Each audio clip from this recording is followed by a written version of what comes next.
In this video, you will learn how to change language on Rednote. Sometimes, when you first open the app, it may be set to Chinese by default. If you prefer a different language, I can help you switch it easily. To get started, locate and open the Rednote app on your device.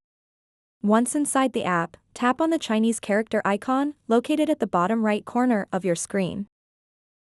After tapping on that icon, you'll see several options. Next, tap on the gear icon, this represents your settings menu. Now that you're in settings, tap on the second option listed here.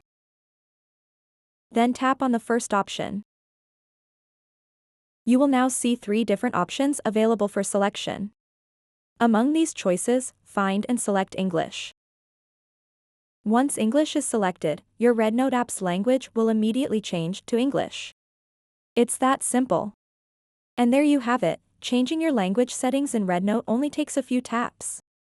So that wraps up this tutorial. If you have any questions about this whole process, please let me know in the comments section below.